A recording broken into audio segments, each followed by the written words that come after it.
Tokyo and get the dang thing done. Um, and some really big news happened to break, and from start to finish, the whole thing just came out and it's done.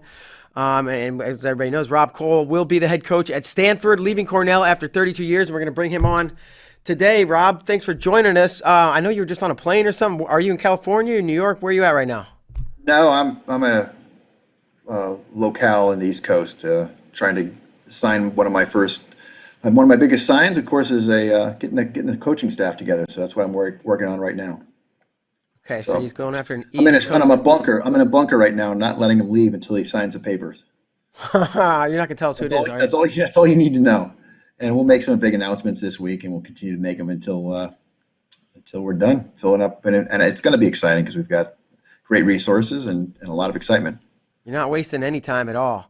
Um, No, I need to get on the road. Is what I need to do. It's June 1st, yeah. and we're unleashed. We're allowed the coaches to get back going, and this has been a long time. So I'm frothing at chomping at the bit to get into some parents' houses and preach a little different gospel. Sure. All right, let's just go back. Like, when did you show up at Cornell? We're joking, said you're 16 years old, but it was 32 years ago, and I think was Jack Spates the head coach? Yeah, Jack was assistant. I always tell the story. I was actually in Cleveland with Howard Ferguson. If you recall, Howard Ferguson, phenomenal, legendary coach at St. Ed's, did a great job building that program up. And he had asked me to come down and do a little clinic for him. We were absolutely destitute, and I still remember we were the day prior to leaving. I was looking under floor mats. My wife and I were looking under the floor mats. True story. For nickels, dimes, and quarters, so we could go buy a Subway sub. It was our sweet Ford Escort, and then I was out doing the clinic to make a few bucks, and Jack called Rachel, and I spoke to her that night, and she essentially said that she'd accepted a job for me at Cornell. So we packed my bags, and up we went. I literally didn't know anything about it. When you're back then, there was no internet. I mean, you think about that. It wasn't that long ago. There was no internet, so you didn't know that much about other teams. And so I'm talking to Jack, and I say, "Hey, Jack, are we even any good?" So he just didn't know. He goes, "No, but we're gonna be." And he was good to his word. So yeah, what was the team like, and how did it go from not good to being good? I mean, they had great kids. I mean, it wasn't like they didn't have kids who worked hard. It's just they didn't have the schedule. They didn't have the resources. I'm so thankful from going from a situation where you don't have anything to being able to have pretty much everything you need now. And I feel it's a blessing because I see what we have as opposed to what you don't have. And I always tell the story about driving down to Long Island, taking the team, and we used to drive our own vans, obviously, and literally staying in Frank Ropacki's house. And the mom and dad got us cots for the kids and gave us smoked kielbasa and sausage for our pre-match meals. And so that wasn't obviously the typical competition or how we traveled. We traveled in buses and stuff, but we just didn't have the same environment to have success for those kids, even if they were talented. We had a guy named Pat Waters who was an All-American for us. We had some talented kids. It's just you're wrestling the Ivy League schedule, and we always say it was kind of a glorified Division III. And over the years, we were able to, with the help of the alumni and friends, build the infrastructure to bring in better wrestlers, keep bringing great coaches, and retain coaches, because it's not a matter of just bringing a good coach in. You want to have a great coach who all they're doing is looking to the right, to the left for the next best thing. And so to keep these guys for an extended period of time and have some consistency, and that's why we've had so much success. And now I learned so many lessons from that experience that I feel like and I've said this, I don't mean to be on a broken record, if you were to build a resume of who would be the perfect person to take over in a situation like Stanford, I think my background is just tailor-made. Was there a tipping point for you at Cornell and finding, you're scratching the surface, you have a little success here and there, but like, I think it was 2011 maybe when you guys were in the hunt. One of those years you had 3 national champs and you're getting trophies and what was the tipping point to getting the program to where it is? Honestly, people point to times and places, but I think it was Travis Lee. Travis Lee. People don't remember who because he didn't have a great international career. He hurt his neck and had to retire. But Travis Lee came from Hawaii. No one recruited Travis Lee. It came down to Cornell and Embry-Riddle in Phoenix, which is an NAIA school, aerospace engineering, very good aerospace engineering, aeronautical engineering. And he chose to come to Cornell. And the idea that we could bring a young man from the state of Hawaii and he could become a 4-time All-American and national champion at Cornell kind of proved that hey, you can do it anywhere and you can recreate a great environment anywhere with the proper resources and a good plan. And so I tip my hat to Travis, and as I said, he doesn't get enough credit because then it was easier to bring the guys who came after him, the Jordan Leans and Troy Nickersons, obviously Kyle Dakes and Yanni Yakima Hollises. None of those guys would have been there if people like Travis Lee weren't there to start it all off. I actually wrestled Travis Lee, and oddly enough, how'd that go for you? He didn't kick my butt, but he won handily. Well, you were not too, but you weren't too shabby. Yeah, Mark. People don't realize you were tough. You were tough. I just couldn't beat him, but a lot of people couldn't. Okay, so I guess to where we are today, the last year's been probably difficult, with you guys not wrestling in the Ivies and what was it? Yep. It made my decision easy. It made my decision easier. I'm not going to deny it. It was incredibly frustrating. You put your whole world into this pursuit of excellence, and that's it. I hate to say I'd like to say focused. I don't like to think I have blinders on, but I'm one-dimensional. But I really do put my whole life and my whole soul and everything into this sport and building this program.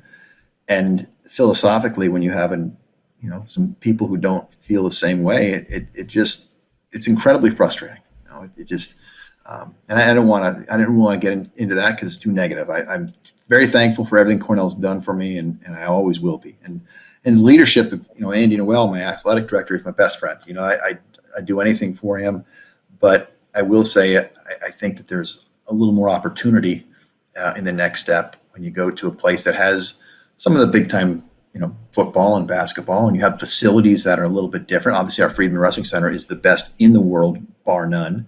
But we're already talking about having an outdoor match in a football field with Iowa and trying to set a new attendance record. Those are things we can't ever do at Cornell. You'd be, might be under snow, and so.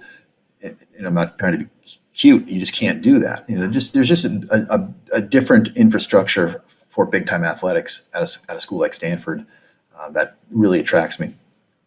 Were your frustrations with Cornell or the Ivies? And was there any? It was Ivy. It was Ivy. Obviously, I said I don't want to bash that because it's hey, look. There's every school. There was other schools that had went through this, and I don't try to delude myself that there aren't going to be frustrations at wherever I go, including obviously Stanford. But they just dropped the program. People are like, that's the comparison. They didn't have a program last year, but that's why I want to go there, because I think they just have so much amazing ability to grow, and that's what I love doing as a coach. I love that part of the program. I love building endowment. I love raising the funds to be able to endow scholarships and endow assistant scholar coaches' salaries, and building an infrastructure for the RTCs and all those things. To me, the business side of coaching, they really get me. They get me excited every morning when I wake up. And a lot of coaches don't feel that way. When I was younger, I used to get up in the morning, get to practice by 6 a.m. and I wouldn't leave that room till 8 p.m. And I'm not exaggerating. I would just all day long. That was my focus, is teaching technique. And over time, I realized I had more value if I could bring in 5 other people to do that same amount of work. You can't do that if you don't have the resources. And a lot of young coaches think it's all about teaching moves. And I think that the reality is any of the best high school coaches in the country could technically lead college programs in the wrestling room. That's not the hard part. That's the easy part. And I believe we have a great system, and I know what we're doing. So it's not like I'm going to surround myself with people who know how to coach. It's just, if you don't have the resources to bring those coaches in, you're really limiting yourself. And that's, quite honestly my forte, and that's what I've been working on for the last couple of days since I've been hired. If the Stanford thing hadn't come up, is there any chance you would have left Cornell? You know, I don't. I'm not sure what would have happened. I was obviously. It's hard hard to leave a team that we've had. I mean, but it's just hard to make a change. You get comfortable someplace and you need some real kick in the butt to make some changes. Gabe leaving was obviously was rough because it's obviously a big change, and Max leaving was a big change, and so I was just focused on bringing in new coaches to replace those guys and figuring out how we're going to have a great year this year. I wasn't thinking about my early retirement in the Bahamas. Um, so this whole thing happened real fast. When did you get? I assume they contacted you, or that's how I understand it. When did that happen, and how quickly did things escalate, and what was that conversation like? Yeah, got out of hand real quick. Instead, I never thought I'd even consider looking another job, but it happened. Let's see, I was down at Spartan Nationals helping Joe DeSena try to behind the scenes figure out how to grow that event, and Andy Noel got a call from their athletic director and called me up and said, "Hey, they want to talk to you." I flew into Ithaca 2 days later, and I was in California a day after that, and then I had to meet the team in Omaha, which was really, really odd because all this is going on. In wrestling, nothing is secret. You talk to one person and the Twitterdom is out. It doesn't matter if it's accurate or not. Don't worry about the truth. Don't let that get in the way. But I all of a sudden I start getting notifications that I'm going to Stanford. I'm like, oh my God. So now my guys are hearing about this before I've had a chance to talk to anybody. The alumni are hearing about it. So my AD took it upon himself, rightfully so, to talk to the team. Say, hey, he's out there just interviewing. And quite honestly, when I went out there, I didn't know what I was going to see or didn't know what to expect. And I went out with a little bit of trepidation. And my first stop was San Francisco, and I'm like, I am not coming here. It was horrible. I know it was everything you see. I probably went to the wrong places, and I'm like, oh my goodness, this is not me. And it was cold and miserable. And then my wife and I made the rest of the trip to Palo Alto, and it's like almost like the sun. I mean, the clouds parted and the sun came out. It was beautiful, and it was just such a spectacular place. And I just love the feeling of being on a campus that really puts a really high premium on athletics in general. Cornell does it certainly for wrestling, by the way. I mean, the alumni, what they've done and what we built at Cornell is unlike anything else in the country. But this had a little bit bigger feel as far as the football field, the baseball fields, the lacrosse fields, all integrated together, and it seems like there's a lot more excitement for general sports in general. So you're like, I saw San Francisco. I was like, no way. At what point were you like, actually, yeah, I'm in? Was it seeing the facilities? Was it the pitch they gave you? Was it resources? Was it something that? No, it was just seeing the campus and seeing what I could do. How could I? I'm looking around, going, can I sell this? Is this something that I would want my children to go to be a part of? And it didn't take long when you're going and you're seeing how all the kids are living in one home on the farm, and as they refer to it, and how everything is. I mean, it's almost like the athletic department is the center of the universe out there, which is a little different than the Ivy League, obviously, which. Some of them they hide the athletics. They don't want anybody to think they have athletics, God forbid.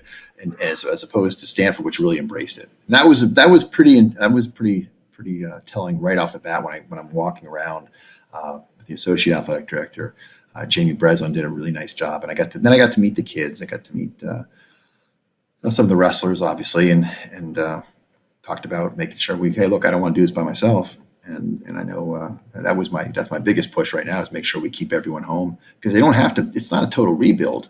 People say, "Oh my God, you're gonna step in there. It's total rebuild." I'm like, I don't know what you're talking about. They've got a good roster. They got some great kids. I finally have their names and numbers, so I can track them down and speak to these guys and get them as fired up as I am. Although they're probably already fired up. I've spent a lot of time talking to some of their key alumni and bringing some of our own along. So. yeah, it just felt right, and my wife was excited about a change. And I tell you, I just feel like had become a little stagnant. And honestly, I look at our program. There's not a whole lot more else we can do. We can win the national championships. We won the Easterns. We set records for most Eastern titles. Set records for most Ivy League titles. We've had more All-Americans than any other school that won over 20 years or some period of time. The only thing we didn't do is win the national championships, and that's up to Mike Gray. It's his turn to do it, and he's got a team that can do it. Everything's got to fall right, but I'll tell you what, I'll be cheering for him until we get a team that's going to be knocking those guys off, which I don't think has to be a long time if we do things the right way. I think you mentioned the kids.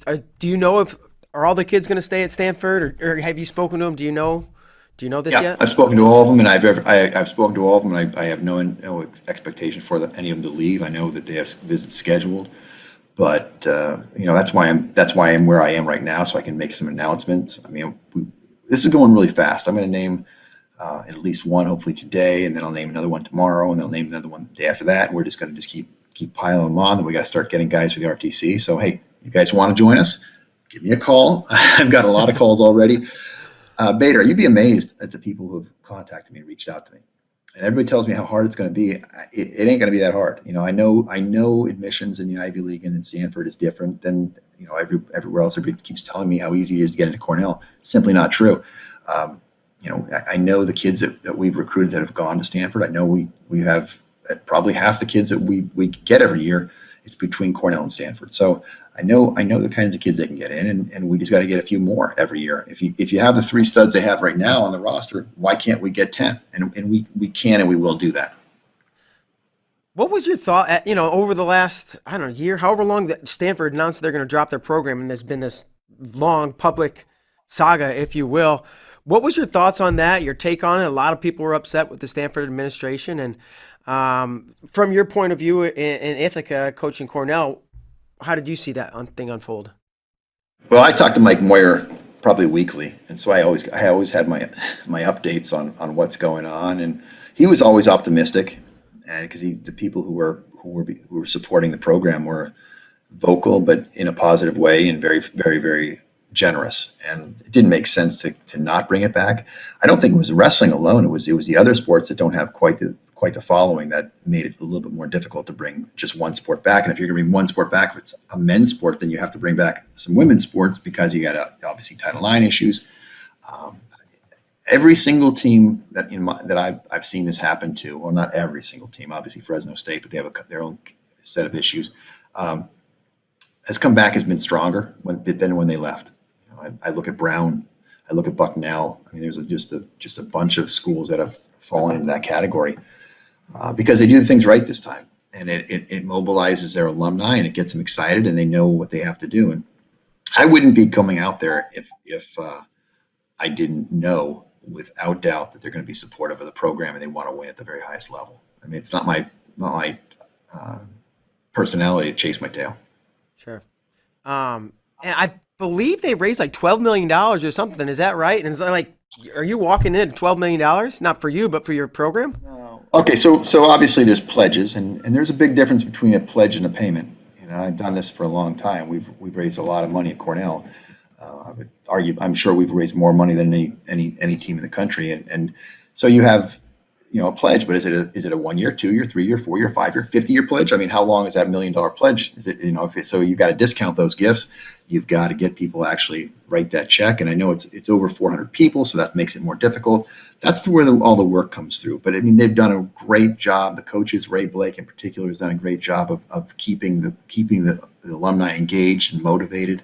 The Alumni Association, I have a call with those guys coming up. I've got a call with the Parents Association coming up, and taking that the talk and then turning it into actual gifts. Stop. I'm on a Zoom. He cut away. My producer cut away. Sorry about that. That's all right. You can never be. I don't know if he wants to know I don't know if he wants to be on TV or not. Jeez. So anyway, yeah. So we've got to actually turn those into real gifts. And as I said, that's the thing I'm working through right now, and then bringing new ones to play. So that's going to happen pretty quick. That's going to happen right now. I've got all the information, all the stuff I need to do to make that a reality.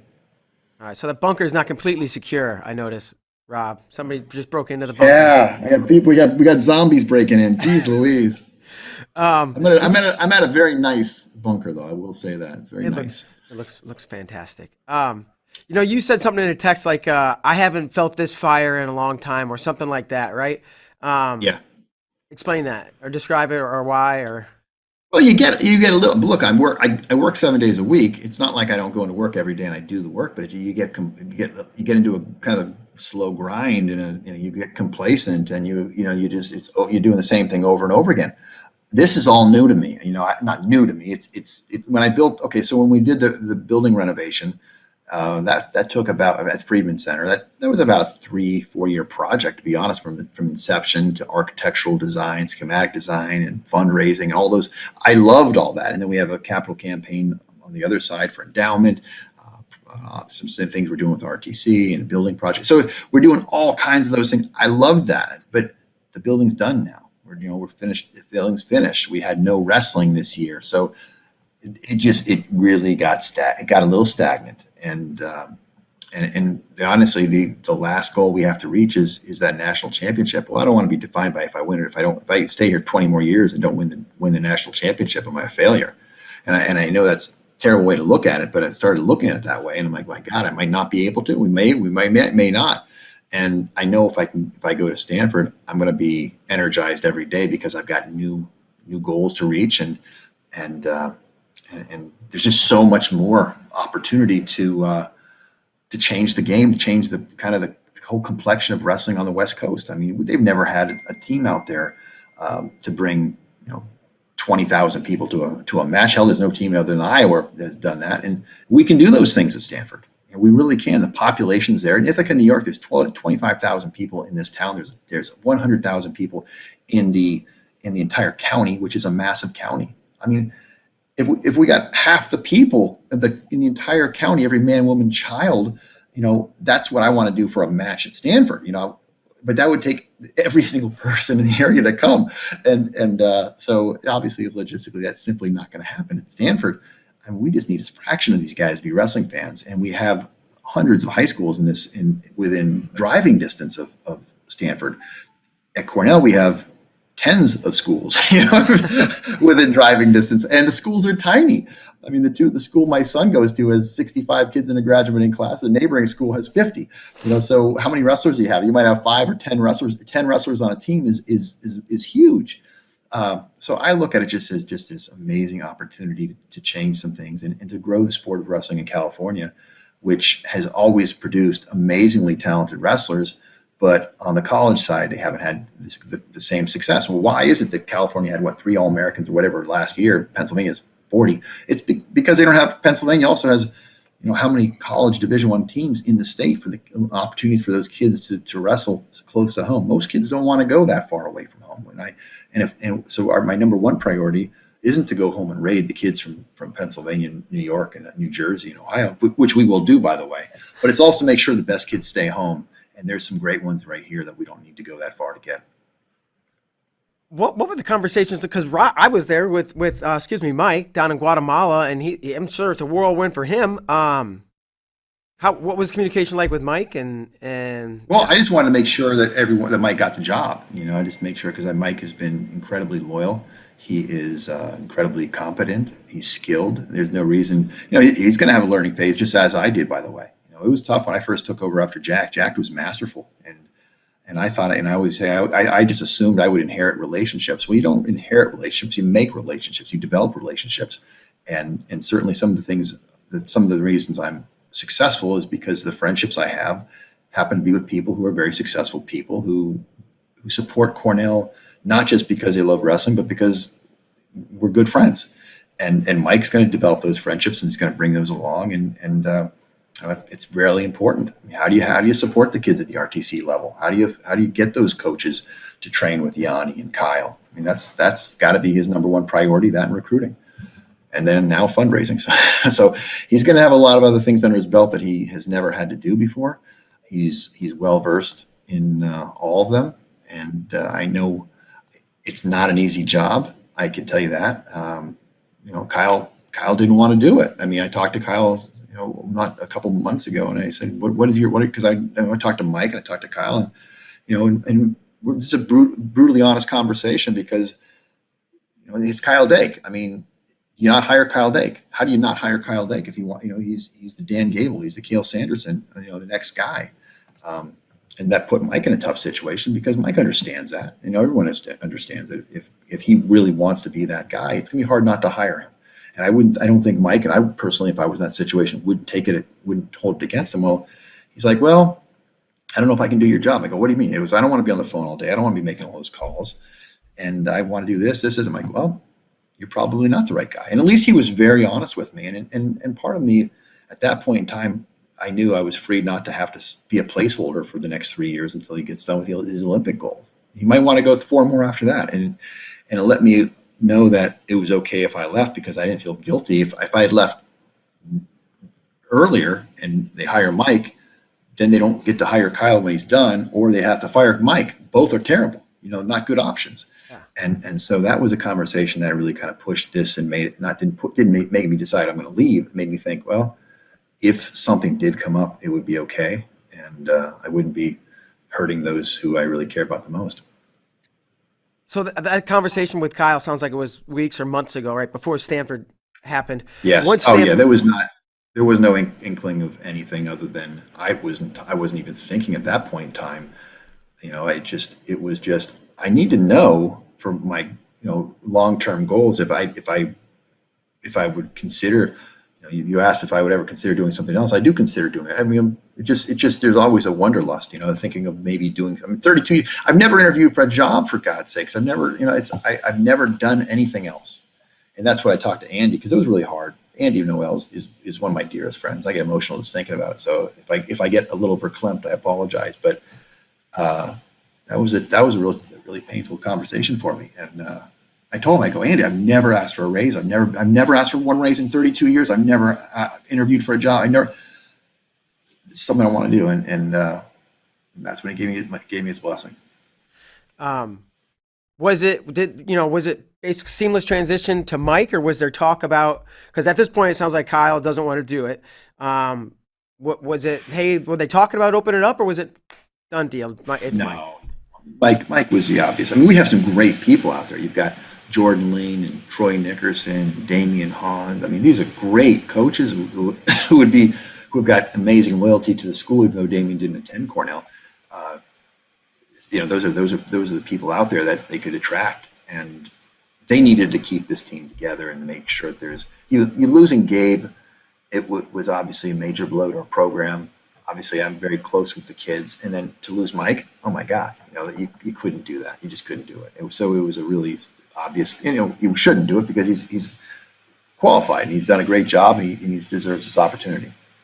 And if you didn't hire him, that's the thing. If I didn't leave now, Mike's going to leave soon, so you're going to lose one of us sooner than later, right? He's not going to be assistant coach the rest of his life. He wants to be a head coach, and that's what people want to understand. You don't go to a school. Just for a coach because you get killed in a car accident, and that's why I don't feel too guilty because these kids are getting an education from phenomenal education at Cornell University, and they're going to be just fine. And Mike is fantastic, and they're going to bring in some great assistant coaches to complement him. You mentioned you used to be in the room from 6 a.m. to 8 p.m. teaching wrestling on the mat. When did you realize or start to take the other path where it's like you're like managing a business essentially, right? When did it become like that? Well, it was a necessary evil as the fundraising expectations continue to rise. But I remember going to a convention in Minnesota and listening to Jay Robinson talk. And Jay Robinson, at the time, I was like, the hell's that old bastard? You don't know what he's talking about. And he was talking. He took a very militaristic approach to running his program. He was, I'm the general, and there's this is a lieutenant and sergeant, and he went down the list of all of the guys and had responsibilities. And over time, I really took that to heart, and I still remember that to this day. And as a result, a very, very detailed kind of flow chart and staff structure and job responsibilities. And so hey, if something goes wrong, you know exactly where that line goes to find the culprit. And so I give Jay a nod. He was really good at that. Looking back over the 32 years, and I'm sure there's a zillion, right? Some everybody knows, some people don't, but moments that stand out, peaks, maybe valleys, I don't know, but just like when a snapshot of your 32 years, what kind of things jump off the page? One of my most joyful memories is the first time we won a trophy, and we were in the back. We were in St. Louis, and it was Mike Mormile and Joe Mazurko and Tyler Bear and Jerry Rinaldi and let's see, it was Minotti, and I mean I'm trying to think of all the guys, and we were in the back in their locker room, and we're watching Cole Conrad. I think it was Cole Conrad. I can't remember the two heavy. Oh, Mako, was it Mako Conrad? I can't remember. Probably, Whoever yeah. it was, and Mako had to win for us to get a trophy, and he won. I think he won in overtime, and we were going nuts. I mean, before those young guys, we took that program from maybe 10th or not even placing to that level, and it was such a monumental accomplishment. It wasn't winning the national championship, but we I guarantee you we felt better winning that trophy than anybody on that podium and winning the national championship or above us, because it meant so much for this little Ivy League school to be able to achieve that. The next time was when we took fourth place. We only took fourth place. We had 3 national champions and 2 All-Americans. We took fourth place. I didn't care what we placed. We had 3 national champions, and they all won it together. And it was just, once again, just an amazingly joyful moment. And of course, obviously, Kyle's 4th national championship was obviously one of those moments that are ingrained in my mind. So those are 3 big ones. As much as I was joyful for Kyle, I expected it more. So it wasn't as it was like when Kyle made the Olympic team this year. You're like, oh, that's great. I'm like, I really expected it. The taking 4th that year in St. Louis was a huge upset, and it kind of just said, hey, we can compete with the big boys. Let's win this national championship. And so I would say those go down in my memory as some of the highlights. Sure. And I've been talking to your ear, if I know, but I believe Kyle Klingman, you probably got some questions. You got anything for Rob here? I do. Yesterday was Memorial Day. Your dad was in World War II, stormed the beaches of Normandy on D-Day. I think the only trophy or award you've kept is his Bronze Star Medal. Talk Yeah. about your dad's influence and what he would think about this move. My dad think I'm crazy. He would be saying, "What are you thinking? Why just settle down, plant a garden, enjoy your life." I can't do that. That's not what I enjoy doing. I like to be busy. I know, and I talked to my old coach, Coach Lamb. I was like, well, maybe I want to try something different. He's like, I left too early. You got to keep. But it wasn't coaching that I didn't want to do. It just I wanted to change. I think I really feel like we've reached just about every single goal we can reach. And so what do you do?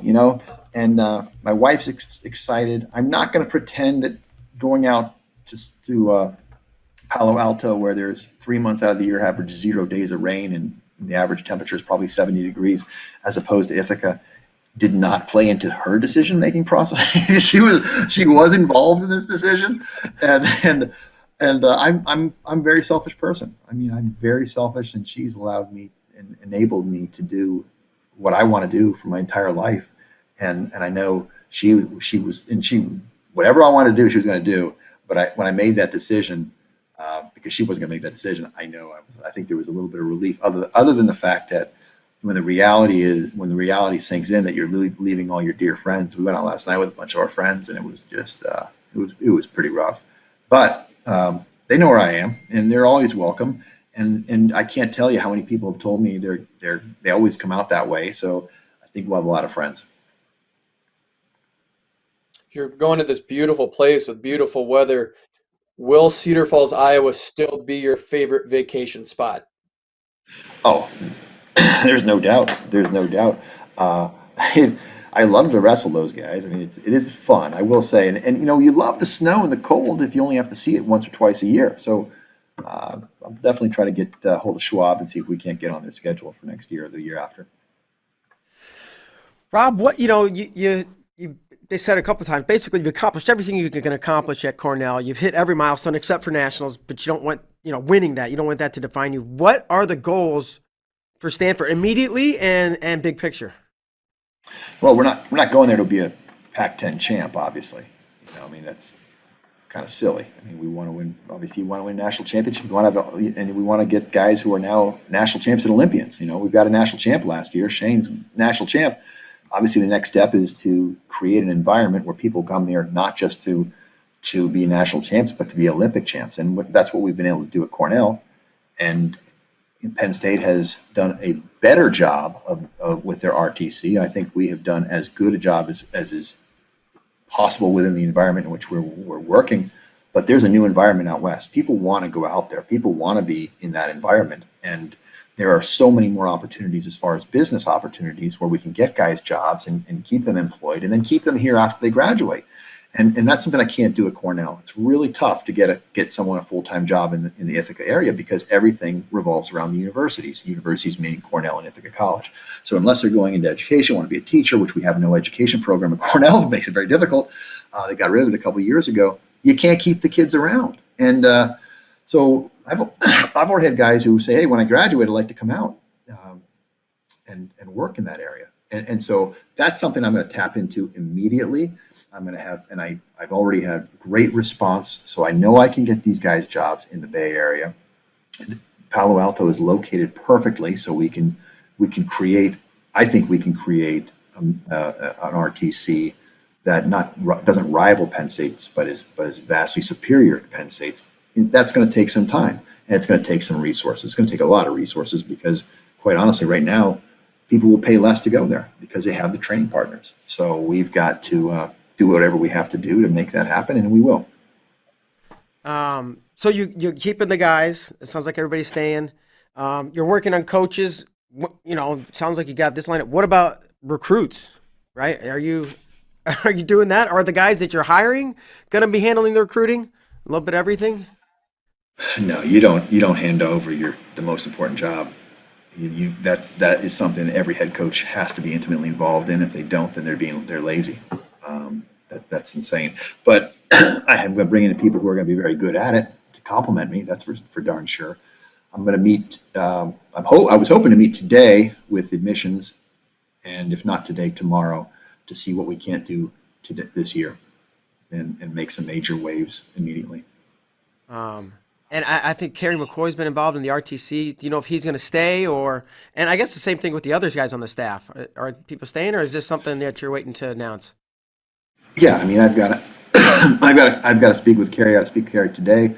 I've just been so overwhelmed. I literally have not had a chance to. I mean, I had the day it got announced. I had literally 600 text messages. Bader, I don't know 600 people, and I don't like 600. There's not 600 people I certainly don't like. I mean, so it's like, how the heck do I have 600? And then, of course, what happens when you do a text? You reply, and then you get 10 replies back from that reply. And so I don't want, a lot of these people are incredibly important to me and to the program, so I don't want to just blow these things off. So it has literally been 48 hours of nonstop, no sleep, replying to text messages, emails, phone calls, just trying to maintain some semblance of normalcy in that program. And I haven't been able to get into the other things I need to do right now, which obviously is recruiting. I also had to take the NCAA recruiting test. I had to be officially hired I can't be recruiting kids if I'm not employed. I didn't worry about the details. Rachel's like, so when do you start? I go, I don't know. Who does that? I mean, who does? I literally didn't know when I started working. And so I called Jamie yesterday. I said, hey, when do I start? When do I have to be back there? And so the little details like that I don't worry about, which my wife reminds me of all the time. Who employs you today? It's a really good question, Bader. It's a really good question. In a couple hours, I will be employed by. I mean, I just don't feel. I will be employed in a few minutes here, but I'm waiting for the final contract from Stanford to come through. You have to go when you do. It happens so fast, and it happened over the holiday weekend.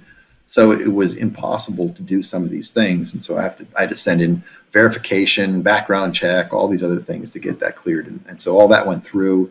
So for all I know, I'm working for them right now. Okay. It's really embarrassing to admit that, but it's the truth. I don't know. I'm not that worried about those little things. I mean, I just want to get going. So I've been working on my own for a couple days here. Sure. Who knows how much is true, what's not, but I heard that it was a generous compensation and how much, I'd say how much they're going to pay you, but I don't think you're going to answer that. If you want to, go ahead. But how much did that play a role? They were way under what the real number was. I mean, what did they say? How many millions was it? It was like, come on, give me some credit. It's far higher than that. Give me a break. Oh my God. It didn't come into any play whatsoever. I could have certainly stayed at Cornell and made far more. Interesting. And it wasn't; those numbers were not accurate, unfortunately. And I don't know where they got them from, but they are not true. And other coaches are calling me. It's like, oh, can I put that down? Like, you can put whatever you want down, but you're lying. It's not true. And coaches are trying to use this to increase their salaries, and I have no idea. I gotta hire Pat Minio as an agent, because if he's been able to get these numbers, where I don't know where he's coming from with these numbers, but God bless you, Pat. Keep it up. And honestly, as far as this whole social media thing goes, it's good for us. It's good for our program. The more we get out there, the more name recognition we have, the more kids know you when I pick up the phone and they answer the phone. So I just wish some of that stuff it's ridiculous, but unfortunately, as I said, it's not true. But I'm not going to tell you what I'm making. No, I heard it was. I make probably 20% of what you make. I know that. $100 billion. Billion, yeah, no. Billion, yeah, you get that reference. Klingman, I think you had another one. Reference. Thanks. Yeah, will you use former wrestler and former Stanford AD Bob Bowlesby as a resource at all in your time going forward? Why would I go with Bob when I can go right to Matt? It doesn't make any sense. I'm going to go to the big dog. I don't know what Bob's relationship is with those guys. I mean, he was obviously commissioner. He took a big step up. He's awesome, though. I mean, and honestly, I remember him speaking at the convention years ago and had the foresight to talk about this, just what happened at Stanford. So, I mean, I don't know if he was reading the tea leaves or if he knew he had recognition, but he warned people about this, and they you can't act retroactively. You can't be, or reactively. You can't be reactive. You need to be planning in advance and make yourself the least desirable kid on the block to get chopped. And it's hey, look, if this can happen to Stanford, it can happen to anyone. And coaches need to understand that, and a lot of the emphasis, and this is what Mike Moyer would preach, a lot of the emphasis on the RTCs is great if you're at a program that has the resources to also have endowment for their program. But until you've got your home taken care of, you can't worry about anything else. And Bob really hammered that home at the convention a couple of years ago, and it really resonated with me to this day. And it's unfortunately the message wasn't heard loud enough in Palo Alto till it was too late. Important question here: are you going to change your Twitter handle? Oh, Jesus. I'm not a social media guy, all right? I know. I made like 10 tweets in my life, and one of them was a direct tweet to a recruit, which I had to self-report. I'm like, what the hell? After that was the last one I did. I'm like, all right, I'm done. I'm out of here. I got on a plane, and I didn't know. I literally didn't know I was directly tweeting to the person, and by the time I got off, I had Troy Nickerson, Damian Hahn, Troy, like, what are you doing? You can't. They're like, I did not realize that. So now my next call was right to my compliance officer saying, hey, Amy, sorry about that. She's like, I get it. Yeah. So yeah, I did pull it down as quickly as possible, but I was like, oh my God. So yeah, so that deterred me for a little bit. I got back on a little bit, but yeah, Cornell Koll, he's probably gonna change that Twitter handle. That would make sense. I need to do that ASAP, don't I? Yeah, actually. I don't know. I'm kind of getting to the end here, but just what are you going to miss the most? about? I'm going to miss Andy Noel. I'm going to miss Mitch Clark and Chris Harrington and John Codman. Like, not, I mean, there's so many friends I have at Cornell. Those are the guys, and the alumni. Oh my God! I mean, I got a guy.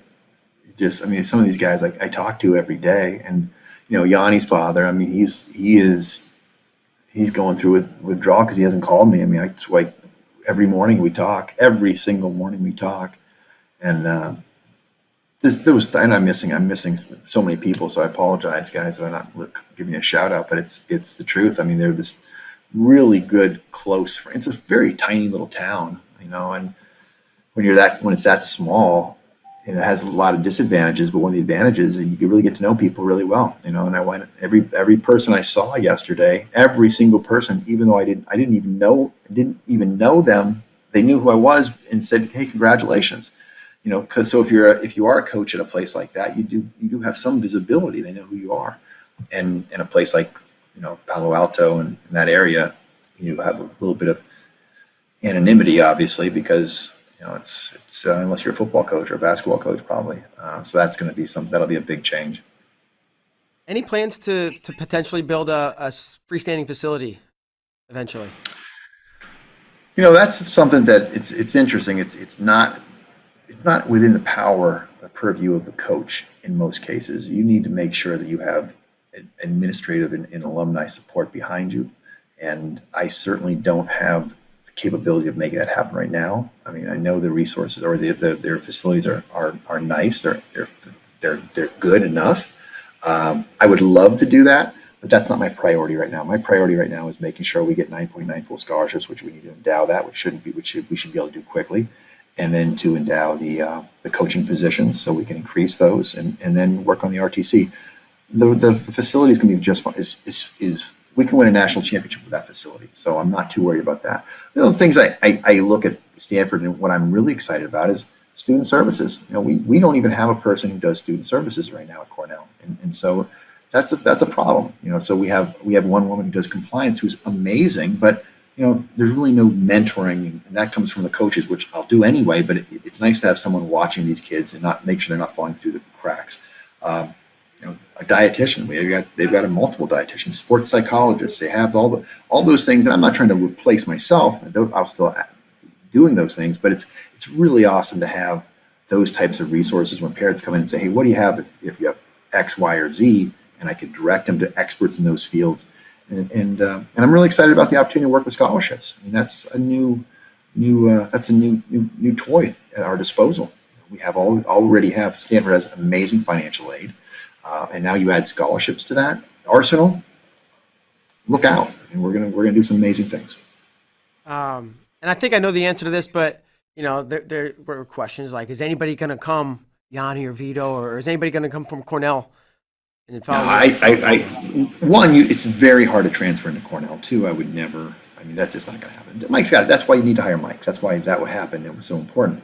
But even if they hadn't, the transfer potential is very, very limited. I think they had 50 in total last year.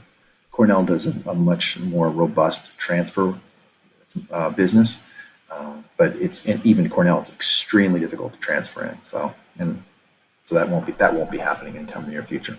I didn't think so. I think that's about it, Rob. What I forgot to ask you? Is there anything I'm missing here? Any piece of this puzzle? I don't think so, Bader. You've been pretty thorough. You've been grilling me hard here. I tried. It's been rough. Well, I thought we were on, and then I thought we were off because I think you had an issue with the flight, and then it was like back on. So we started a couple minutes late and wasn't 100% prepared. I'm excited. Stick around. We're gonna get some big announcements here in the next couple of days. We'll make sure we phase them so they keep coming, so we keep getting into the social media world. You know what I mean? Yes. Big social media guy, aren't you? I may not be myself, but I am not immune to the power of it, and I will, or I'm not. I make sure we do a good job of tweeting and Instagramming and every other thing you have to do to communicate with the kids these days. Well, there's plenty of buzz, as I'm sure you're well aware, around you and this whole Stanford thing, and there was a lot of buzz before, and so I'm sure when you make these announcements, they're gonna catch fire and run, and we'll make some noise and beat the drum, and I'm sure everybody else in the wrestling community will. So I'll leave you with the final word, Rob. Hey, go Flow, buddy. All right, go Flow. Rob, I appreciate it. Congrats on 32 years at Cornell, and man, best of luck to you with everything moving forward with Stanford. All right, buddy. Take care. All right, you too. Thanks. All right, bye-bye. Whew, Kyle, that's a banger. That's a banger. Who was that guy that walked in? I was like, I couldn't quite tell, and I know Rob wasn't going to answer. Did you know who that was? I don't know who it was. He got his hands up. I in front couldn't of the tell. screen. Yeah, you really put it up there quick, man. Yeah, I thought it was gonna be his wife at first. I'm like, oh, he's not really in a bunker. I thought he was somewhere, and maybe his wife was gonna walk in. It was a person. It was too quick to tell, but maybe somebody watching will tweet who that was and have some insight into who his hires are. But nonetheless, buckle up because it's gonna be an exciting ride with Rob Koll at Cornell, don't you think? I mean, at Stanford. Gosh dang it! Yeah, it's just the connection. It's gonna be hard to cut that, but yeah. It is. I think Cool. it's good for wrestling, don't you, Mark? Just that everyone talks about the West Coast presence and how we need to make sure that gets resurrected. And I think that he breathes new life into that. And I think he's the right person. And there's really only one Rob Koll, as you know, that can do some of the things he does. And he's written the book on fundraising and wrestling. And Stanford's got a gem. Yeah, I can't wait to see how this shakes out. I'm confident he'll do well. We'll see how well he says he wants to have an RTC that's superior to the Nittany Lion, and that's a big, lofty goal. But man, if they can do it, like you said, it's great for the sport of wrestling, great for the West Coast, and time will tell. So that's going to do it. And he's right, though. Yeah, that California's untapped. I mean, there's so much talent there that if you can tap into, I know it's going to be high standards to get into Stanford, but he's got a gold mine out there. Yeah. I'm really excited to see this one play out. I wasn't even going to come in today. Just got back from Guatemala yesterday. I'm going on vacation tomorrow, but special circumstances dictated it. So Kyle will be back taking duties on the show. I'll be back next week. And until then, hope you all have a good one. For Kyle Klingman, I'm Mark Bader. See you guys later. Thanks.